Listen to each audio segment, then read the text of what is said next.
bienvenido al encuentro de padres de hoy. Qué bueno que estamos juntos otra vez hoy para hablar sobre la educación de los hijos. ¿Qué comprende la educación de los hijos? ¿Solo mandarles a la escuela? ¿Qué más tenemos que hacer nosotros como padres, como madres? Para hablar sobre eso está con nosotros el doctor Antonio Estrada, que es pesquisador en la área de familia. Posee 2 maestrías, una en teología, otra en terapia de familia. También posee un doctorado en psicología familiar y hoy trabaja en México, en la Universidad Adventista de Montemorelos. Doctor, ¿qué es educación? ¿Qué comprende la educación de un hijo? ¿Es ganar plata para que pueda pagar la escuela y está listo mi trabajo? ¿Qué debo hacer como padre? La educación tiene como propósito formar un ciudadano de bien, un hombre y una mujer de bien. Y a veces los padres esperan que el Estado, con su sistema de educación pública, eduquen a nuestros hijos. Y a veces es todo lo que se hace. Para que yo pueda estar libre. Sí, yo para eso trabajo, para que mi hijo vaya a la escuela, ya vestimos a una buena escuela y que los maestros se encarguen de educarlos. Papá, mamá, conociendo los sistemas de educación de muchos países, donde tienen el privilegio de conocerlo, yo soy maestro, muchos sistemas educativos públicos instruyen, pero no educan. Entonces nosotros estamos proponiendo que seamos los padres, el hogar, la familia, la que eduque.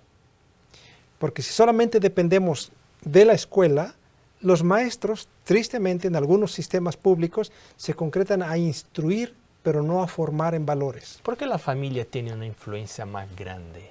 Uno, porque tenemos más interés en nuestros hijos. A veces, tristemente, el maestro le pagan por las horas y él lo que quiere es ganar dinero. Él no está en interés, muchos. Yo sé que hay algunos que son apóstoles de la educación. Tengo que reconocer algunos apóstoles de la educación, pero muchos maestros solamente quieren cumplir sus horas. Si el muchacho aprendió bien, si no, no, ahí el examen lo revelará. Entonces, los padres tenemos mucho interés en nuestros hijos. Además, tenemos la responsabilidad sagrada de Dios. Dios nos dio una responsabilidad sagrada. O sea, generar un hijo no es ser padre. No es ser padre, es educarlo. Es el trabajo mayor. Porque después todo engendrar un hijo lo hacemos en un rato y 9 meses y ya nació el niño. Pero esos largos años que el niño va a llevar, la niña, hasta convertirse en una mujer, en un hombre de bien. Esa es la diferencia entre los humanos y los animales. Claro. Los animales generan hijos, pero... Y ya traen voy a decir, un chip instintivo que saben lo que van a hacer. No hay escuelas para gato que le enseñen al gato que come ratones, pero ya el gato sabe que debe comer ratones. No hay escuela para ratones que diga que el ratón debe comer queso, pero ya hay algo aquí en el chip del ratón que sabe lo básico para sobrevivir. Los niños no saben casi nada. Hay que instruirlos y esa es la responsabilidad de nosotros los padres. Entonces, el hogar es la primera escuela. Y a veces los instintos que tienen no son buenos y necesitan ser cambiados o restringidos también. Ser encaminados, por ejemplo, la agresión. Los hombres tienen por naturaleza más agresión que las niñas. O sea, es instintivo. Sí, hay que saber encaminar esa agresión para aspectos productivos de la vida. Si no, va a ser un malandro, va a pelear con todo el mundo, va a empezar a ser un sicario, porque la agresión que tiene mal encaminada la dedica para hacer el mal. Entonces, es ahí donde entra el hogar como la primera escuela en formación. Quizá no en instrucción, pero sí en formación. Porque si es instrucción, personalmente yo no soy hábil en matemáticas, entonces no podría instruir mucho a mi hijo sobre matemáticas. De hecho, él me ganó en esa área. Yo no lo podría instruir en música, no tengo habilidades musicales, 0 habilidades. Yo lo empecé a instruir en la tecnología. No, ahora mi hijo Claro, no gana. No, yo soy iletrado. Entonces, hay muchas cosas que yo no puedo quizá instruir a mi hijo, pero sí lo puedo educar. ¿Cuáles son, en tu opinión, las habilidades principales que debemos enseñar a los hijos en ese proceso? Todo tipo de valores. El primer valor que un niño debe aprender es obediencia, dominio propio. Dominio propio. ¿Qué es dominio propio? Saber controlar sus impulsos, saber posponer sus decisiones. Quien no tiene dominio propio va a ser esclavo de malos hábitos, de pasiones. El dominio propio, obviamente, ¿Cuánto sufre el mundo con las personas que no tienen dominio propio en su sexualidad, en su forma de comer. forma de comer, algunos involucrados con drogas? Porque en la niñez está la respuesta Sí. para eso. Es aprender a posponer la gratificación. Y eso lleva tiempo, lleva paciencia. Eso es fundamental también para economizar plata. Claro. Algunas personas gastan todo lo que ganan. Ya. Porque esto está relacionado con el dominio propio Sí, también. claro que sí. O sea, hay tanta cosa importante relacionada con eso. Lo mismo, cuando algo o alguien me frustra, yo me enojo, grito, pego, pataleo, destruyo. Ahí nacen los golpeadores de mujeres. Sí, sí, yo llego a pensar que es una maldad de la parte de los padres no enseñar dominio propio a los hijos. Obviamente quizá ellos no lo hacen con esa intención. Muchos quizá lo hagamos por ignorancia, otros porque no tenemos el tiempo. Por mala comprensión de la bondad, de lo Sí, que es la bondad. Y entonces la educación es responsabilidad del hogar, de los padres. La instrucción en la escuela, para que los instruyan en las diferentes áreas del conocimiento humano. ¿Y cuándo empezamos ese proceso? Porque algunos dicen, bueno, voy a esperar que mi hijo crezca para que comprenda. La mejor recomendación es 20 años antes de que los niños nazcan. Explica eso. O sea, antes de que yo me case, debo empezar a educarme yo mismo. Yo mismo me empiezo a educar para que después pueda educar a mis hijos. Por eso decimos, la enseñanza empieza 20 años antes de que el niño nazca. O sea, en un programa pasado vimos que el padre o madre que no tiene disciplina propia, que no tiene autocontrol para ser constante en la disciplina, no puede merecer el respeto de los hijos. No. Y para tener constancia, yo necesito empezar eso 20 años antes que el hijo o hija nazca. Sí. Ahora, ya cuando nos convertimos o nos vamos a convertir en padres, la educación comienza desde el vientre, con los hábitos que la esposa tiene. Los hábitos que la mujer tenga en su etapa prenatal predispone en mucho a un niño para el bien o para el mal. O sea, si ella desarrolla el autocontrol, el dominio propio, eso va a pasar ya. Es algo más fácil. Sí, es una gran bendición que ya le está heredando al niño. Le va a ser más fácil a esa madre, le va a ser más fácil a ese padre educar a ese niño cuando la madre se guió en etapa de embarazo por principios de temperancia, de dominio propio. Una mujer que tenía gusto, tenía placer, vivía un embarazo tranquilo, cuando el esposo la protegía, el esposo la amaba, el esposo la cuidaba. Es tremenda bendición que ya está preparando para que sea más fácil educar a los niños. Hoy no habíamos hablado todavía del libro Conducción del Niño. Ahí lo dice también. Lo dice también, pero estoy recordando otro libro de la misma autora, Elena de White, el Mente, Carácter y Personalidad, volumen 1, tomo 1.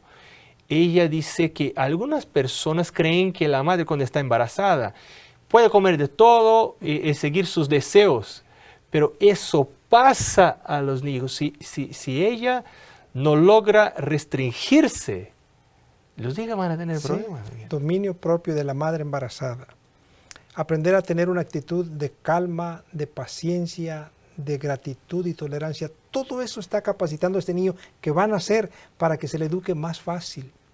Obviamente para eso también tiene que apoyar el padre, porque una madre que se siente nerviosa, irritable, desesperada por un padre irresponsable, por un padre que anda haciendo cosas para allá, eso pone a la mujer una sobrecarga terrible. Por eso el padre es un factor importante cuando la esposa está embarazada. Entonces, volviendo a la pregunta original, ¿cuándo empezar? Sí, eso hay que empezar antes y ahora, ya cuando el niño nació, desde su nacimiento hay que empezar. Los estudios revelan que los primeros años de la vida del niño son críticos y son determinantes para colocar el fundamento de lo que va a ser intelectualmente, moralmente y socialmente ese niño. O sea, muy temprano. Desde que el niño nace. Desde la cuna. Los padres esperan que el niño razone, que hable. No espere que el niño hable. Todos esos estímulos que usted está mandando, que ya hablamos en el tema pasado, sobre el desarrollo del cerebro, el niño empieza a saber cuándo obedecer, cuándo se le pide que se calle. Cuando empezamos a formar hábitos para alimentarlo, para dormirlo, para bañarlo, todo eso está siendo enseñanza.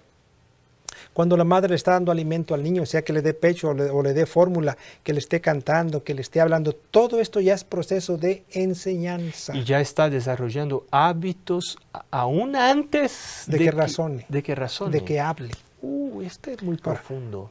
Los expertos hablan de que los primeros 7 años son determinantes. De esos 7 años, los primeros 3 son vitales. Y de esos 3, el primer año es crítico.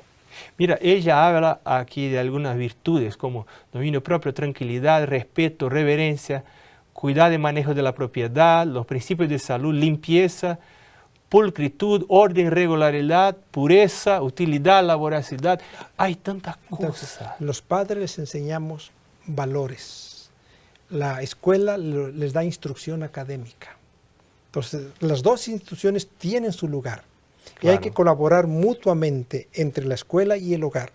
Pero nosotros como padres nos toca el trabajo de desarrollar valores. Porque quizá el maestro donde voy a mandar a mi hijo tiene valores distintos. Es más, contrarios a los que yo tengo. Y inconscientemente, y a veces hay algunos maestros deliberadamente, van a enseñar a nuestros niños esos valores. Entonces, por eso en casa es muy importante que los padres transmitamos valores. Y más o menos en términos de los 3, 4 años, según algunas teorías del desarrollo, los niños comienzan a desarrollar la conciencia moral. La conciencia moral es lo que es bueno, lo que es malo, lo que es justo, lo que es injusto. Yo debo hacer siempre lo que es bueno.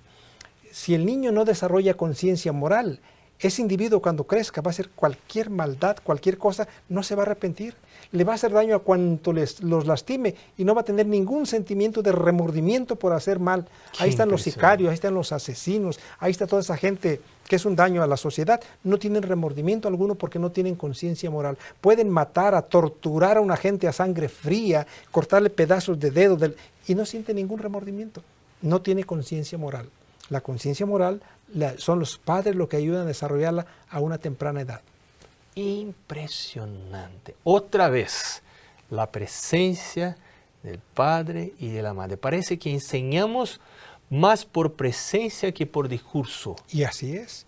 Hasta hay un dicho que dice, lo que tú haces no me deja oír lo que tú dices. Tener los hijos entonces siempre juntos, para que miren cómo vivo, porque muchas de estas virtudes que vimos ahí, que hablaste hoy, los hijos aprenden viendo a los padres. Con una mirada ya aprendieron muchas cosas que les queda para toda la vida. Si en un momento yo me enojé y hablé en forma gruesa, el niño ya lo aprendió. Por eso, padres, debemos tener extremo cuidado cómo nos relacionamos como adultos, como pareja. Los niños lo están aprendiendo. El hogar es la primera escuela de aprendizaje. Y ojalá que nosotros los padres, por la gracia de Dios, por esfuerzo, por educación, a través de esta escuela de padres y de otros medios, la lectura de ese libro, podamos instruir a nuestros hijos en valores y colaborar con la escuela para que ellos los instruyan en el conocimiento de la ciencia humana. Muchas gracias, pastor. Muchas gracias por tu presencia. De nuestros sitios se pueden bajar las preguntas para discusión en tu grupo pequeño, ahí en la escuela adventista o en tu iglesia. ¿A dónde estás? Ahí con tu grupo de encuentro de padres. Discute las preguntas, después presenten las conclusiones para todo el grupo y que Dios te bendiga. Pronto volvemos en nuestro siguiente programa Encuentro de Padres.